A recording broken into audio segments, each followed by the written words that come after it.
हरे भरे घाटी के हृदय में ऊंचे ऊंचे पहाड़ों से घिरा एक सुंदर सा गांव था जिसका नाम था धारापुर। इस गांव में एक घनिष्ठ समुदाय रहता था जो खेती और पशुपालन पर निर्भर था। इसी गांव में एक होशियार और हंसमुख लड़का आरव अपने परिवार के साथ रहता था।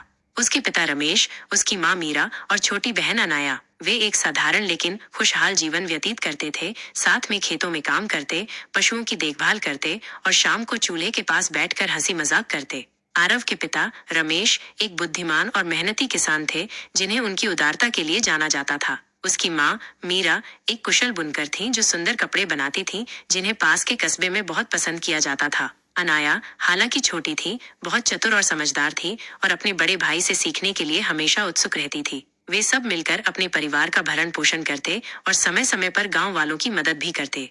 एक शाम जब सूरज पहाड़ियों के पीछे डूब रहा था, गांव के मुखिया ने केंद्रीय चौक में एक सभा बुलाई। गांव में सन्नाटा सा छा गया। गांव के मुखिया, एक बुजुर्ग लेकिन दृढ़ निश्चयी व्यक्ति भैरव, गंभीर भाव से खड़े हुए। मेरे प्रिय ग्रामवासियों, उन्होंने कहना शुरू किया, पिछले कुछ हफ्तों से अजीब घटनाएं हो रही हैं। भोजन और पशु गायब हो रहे हैं और गांव के किनारे पुराने कुएं से रहस्यमयी आवाजें आ रही हैं। हमें ये पता लगाना होगा कि इन घटनाओं के पीछे कौन है, इससे पहले कि ये हमारे लिए किसी बड़ी मुसीबत का कारण बन जाए।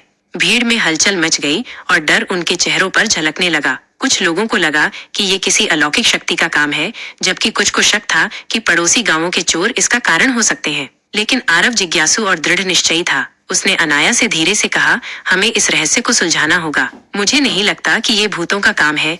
उस रात आरव और अनाया ने अपने माता पिता से इस बारे में चर्चा की। रमेश ने अपनी दाढ़ी पर हाथ फेरा और सोचते हुए कहा, सावधान रहना बहुत जरूरी है, लेकिन अगर तुम ध्यान रखो तो जांच कर सकते हो, मगर बेवजह खतरा मत उठाना।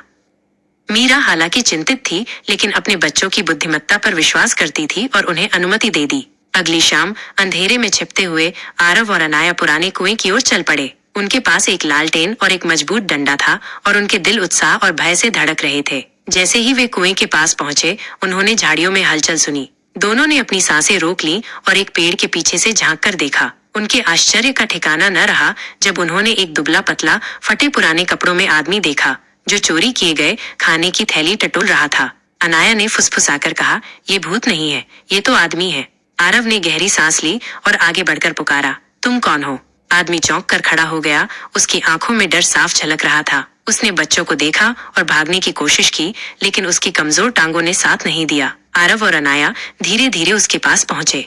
डरो मत, आरव ने कहा, हम बस जानना चाहते हैं कि तुम यहाँ क्यों छिपे हो। आदमी हिचकिचाया, फिर गहरी सांस लेकर कुएं के किनारे बैठ गया। मेरा नाम मोहन है, मैं कई साल पहले इसी गांव में रहता था, उसने कहना शुरू किया। मैं काम की तलाश में गांव छोड़कर चला गया था, लेकिन बुरे हालात में फंस गया। मैंने सब कुछ खो दिया और अब मेरे पास कोई जगह नहीं थी जहां जा सकूं। मुझे शर्म आती थी कि मैं वापस आऊं, इसलिए मैं यहाँ छिपकर बचा कुचा खाना खाकर जी रहा था। आरव और अनाया ने एक दूसरे की ओर देखा। उन्हें मोहन से डर नहीं बल्कि सहानुभूति हुई। तुम्हें गांव के मुखिया के पास जाना चाहिए था, अनाया ने दयालुता से कहा। हमारा गांव जरूरतमंदों की मदद करता है। मोहन ने सिर झुका लिया। मुझे डर था कि कोई मुझे याद नहीं करेगा या मुझे स्वीकार नहीं करेगा। आरव और अनाया ने फैसला किया कि वे मोहन की मदद करेंगे। वे उसे अपने घर ले गए।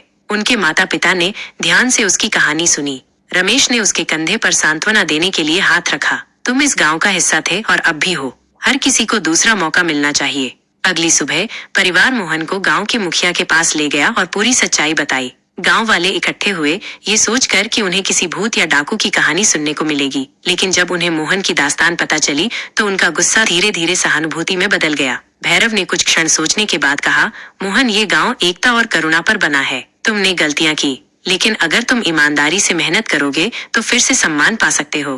मोहन कृतज्ञता से भर गया और उसने गांव की सेवा करने का संकल्प लिया। कुछ ही समय में उसने अपनी खोई हुई ताकत और इज्जत वापस पा ली। अब गांव में भोजन की चोरी बंद हो गई और धारापुर में फिर से शांति लौट आई। आरव और अनाया की बहादुरी और बुद्धिमत्ता के लिए पूरे गांव में उनकी सराहना की गई। उनके माता पिता गर्व से मुस्कुरा रहे थे और गांव वाले एकता के इस उदाहरण का जश्न मना रहे थे। ये घटना एक सीख बन गई कि असली ताकत डर में नहीं बल्कि दया और समझदारी में होती है। उस दिन के बाद से धारापुर और भी समृद्ध हुआ, क्योंकि उसके लोग अब पहले से भी अधिक एकजुट थे और आरव को यकीन था कि कोई भी रहस्य साहस और करुणा से सुलझाया जा सकता है।